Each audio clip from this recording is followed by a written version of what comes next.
Hi everyone, I'm Trev from Coiltek, and we've got another short video coming your way. I have a special guest on this conversation today. His name's Leighton Harrington from New England in the USA. He's been detecting for around 50 years and has certainly seen plenty of coils and detectors over the years, certainly found plenty of treasures as well. And he's been one of our testers over the last few months with these new NOX coils. How you going, Leighton? Welcome. Hey, thank you very much, and thank you for having me. Thanks, Leighton. Today I want to talk with you about the 14x9 NOX coil that we have. It's the middle-sized coil for the 3 coils that we're releasing, fully submersible, fully approved by Minelab. How have you found the 14x9 coil? I know you've used this one and you have said to us a few times that you really like this coil's attributes. Yeah, well, I appreciate you sending them over, first of all, and thanks for keeping me on the test team. And in the future, just for future reference, you know my mailing address. Absolutely, absolutely. We've got always looking at new products and new things coming out and new opportunities, and you've helped us with a few different coil types over the years. So we do respect and appreciate what you get, and certainly some of the stuff you find in New England there is wonderful to see. So you know, hopefully this 14x9 has gotten a little bit more for you. It's done very well, and to be honest with you, there is a particular park area, so we'll start with the land end of it. You know, as far as the 14x9, I have been doing a particular park for over 50 years. We started back in '72 with my dad, my mom. We all only had one metal detector, and you know, it was not the high end, but or the low end, but kind of in the middle. And we've beat that place up over the years. We have beat it to death. But 14x9 Coiltek coil came through for me this season. We were able to hunt in an area that I know of. The park is part of the original park, and it's over 300 years old. Wow. I was under a maple. Yeah, I was under a maple tree, and I was able to get a beautiful 1780 Spanish real. Now, I've been over that area. I can't even tell you how many hundreds and hundreds of times over the years with my dad, like I said, and over the years with my son. So does Coiltek work? Absolutely. Great depth.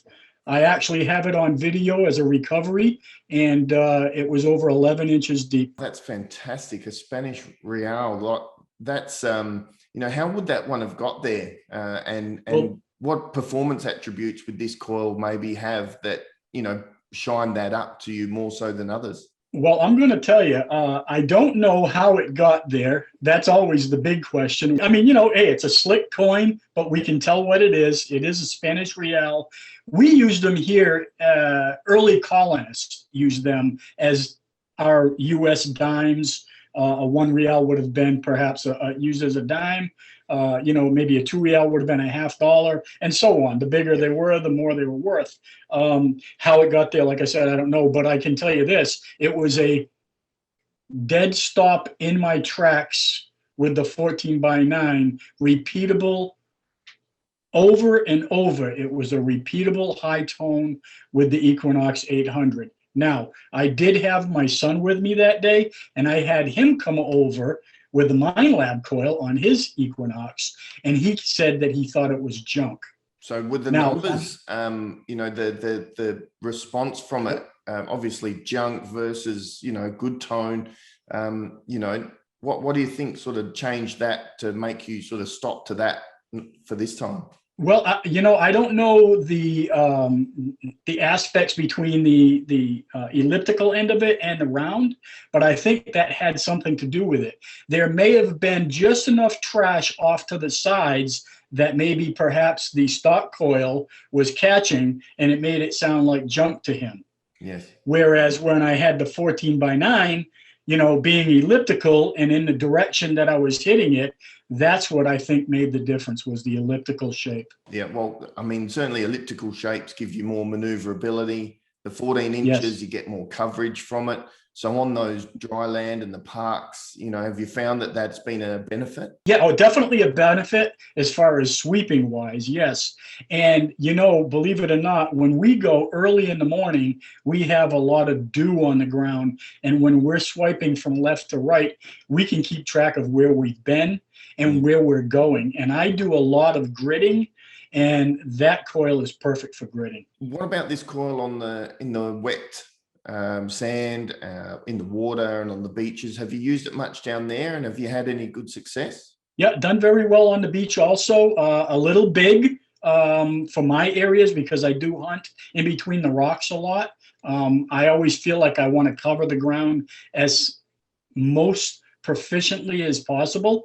But if you're on the sand or dry sand, perfect. Again, if you're looking for a ring that someone perhaps lost yesterday or a couple of weeks ago and you're trying to recover it for them, that's a great coil. Perfect. Yeah, it'll cover a lot of ground being 14 inches for sure. Yeah, definitely. And being fully submersible, you won't have any problems just transitioning from that dry sand to wet sand straight into the water and back out if you like sort of searching like that as well. Correct. I haven't found any issues at all. I mean, sometimes some metal detectors are a little bit what they consider hotter than others, but transitioning from dry sand to wet sand and into the water, no problems at all. No faulting, no nothing. Sensitivity settings do you run with this coil then when you're hunting? Yeah, well, that's a good question. On my Equinox, I am only down around 16.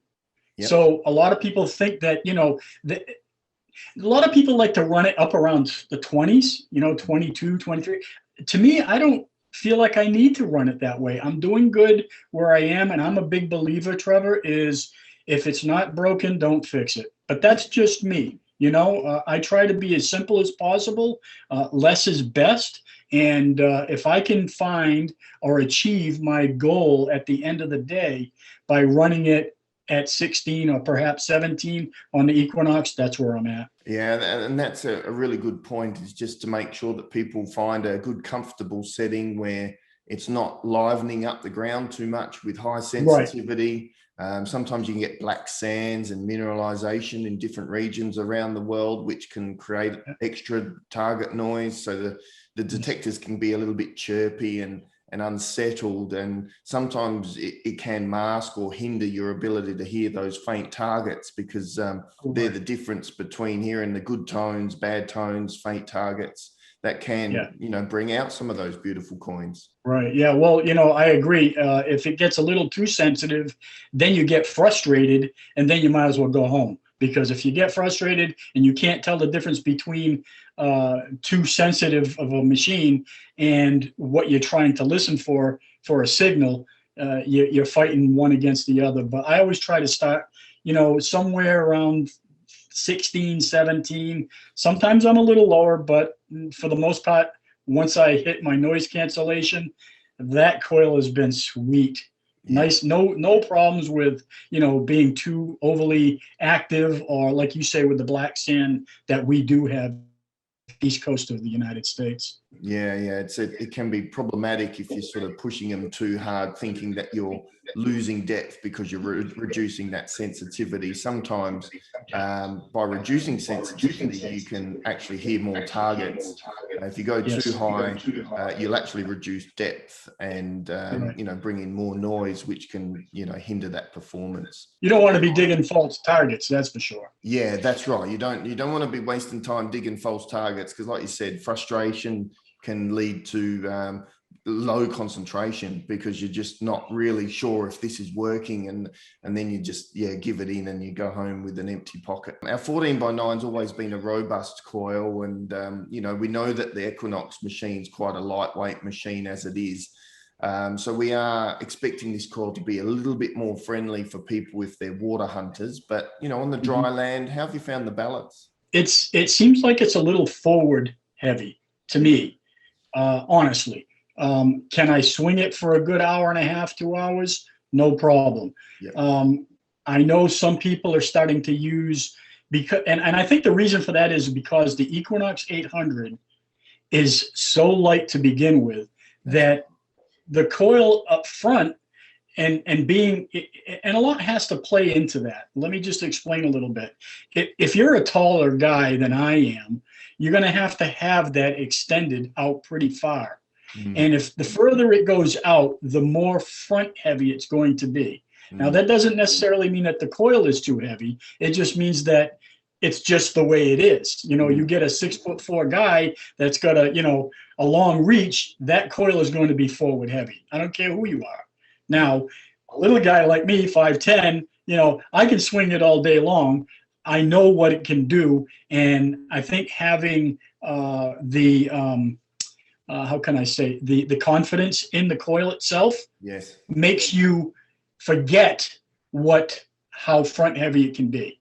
So if that makes sense, when you start, it's like being out in the cold. If it's cold, you're going to feel the cold, but as soon as you find something good, where did the cold go? So yeah, that's just my point of view again. But I think it's only forward heavy because of the length of the rod.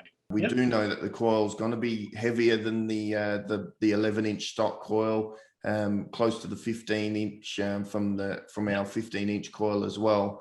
But the beauty with the coil is, like I said, in the water it'll be negative buoyant, so it'll want to sink and just push down and around through all of that sand.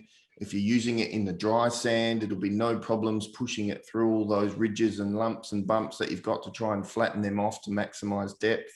You've got a lot of inertia with that coil, so you can push through grass and stubble and things like that as well, which will help, because if it's too light, it becomes a bit of a problem. You put more stress on the shaft, and also, your arm as well, as you have to try and push things through. So it's probably a good coil, like you said, for 2 or 3 hours, start off the day using that, and then later in the day, you can change to one of the smaller coils, and give you a different opportunity and a different, visual into the ground with a different coil. Just one other thing I wanted to tell you too, also, as far as that coil goes, I have used it out in the water also.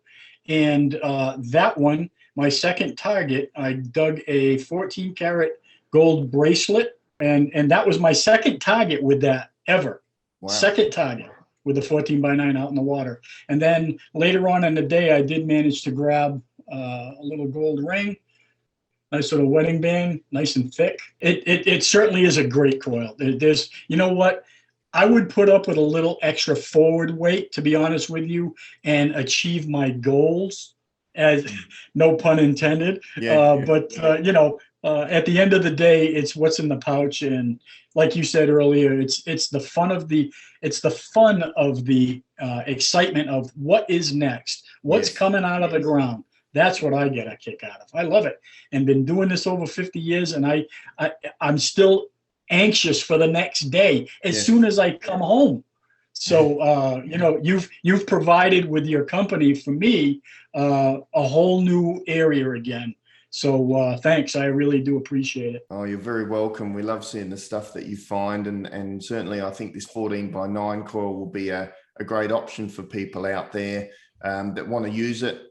It will provide other options. Like you said, Leighton, it's just good fun out there, and having a different coil in the same ground can provide differences. There's probably many grounds out there that you've thrashed and spent a long time on with the standard mine coils. So, what are you expecting with this 14x9 when you do take it back to these areas, and why would it be that much different?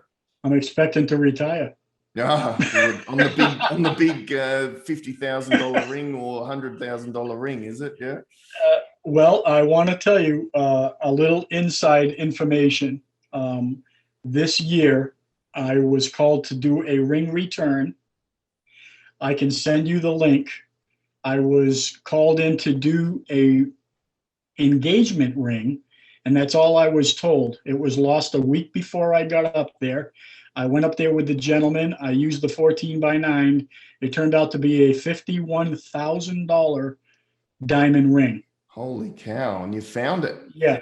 And I found it within 2 minutes. Again, great coverage with the 14x9. The whole story is up on the web. So if you need some, maybe some links or whatever, I can send it to you. And the guy was so happy to get it back. Yeah. We all thought that, when we were going up to look for it, that it was going to be just another engagement ring, a small quarter carat that we find quite often. But when I pulled it out of the ground, I can tell you that I can't repeat what I said. But yeah, it was a $51,000 ring, biggest ring I've ever returned, biggest find, biggest diamond I've ever seen in person in my life. Huge. With this 14x9 coils, as a little bit of a final sort of statement from you for the users out there, where would you use this coil mainly, and why would you get it? Yeah, well, I think mainly I would use it again on the beach. I do a lot of water hunting. Like you said, zero, buoyancy when you get it in the water. It's got some great attributes as far as, being able to cover a lot of ground. There's a lot of competition here. It's a first come, first served basis. And like anything else, if you're the guy that's left up on the beach and there's a guy in the water, more chances than none he's finding the good stuff. So yeah, that's a great coil. And again, I can't reiterate enough about how much coverage it gets you. Depth wise, it speaks for itself. 2 and 3 scoops deep with that one also, and it's just a fantastic coil. I love it. Pinpointing and sensitivity, how would you rate that? Well, if I had to go on a scale of 1 to 10, 10 being the best, I'd give it a good 10 on both of those attributes as far as pinpointing and sensitivity. Sensitivity wise, I've found small earring studs at a good 10 inches. So, those are tough to find. When you can start finding earring studs at 10 inches, you're doing something. And especially with a 14x9, because it is classed as sort of medium to large coil. So that's good sensitivity for it. I think excellent. We coupled with the Equinox, which is a great machine. We can't take anything away from the machine. The coils are assisting and optimizing opportunity out there, but the Equinox machine is just a fantastic machine, which is really sort of punching down in deep. The coils will assist it, but yeah, fantastic.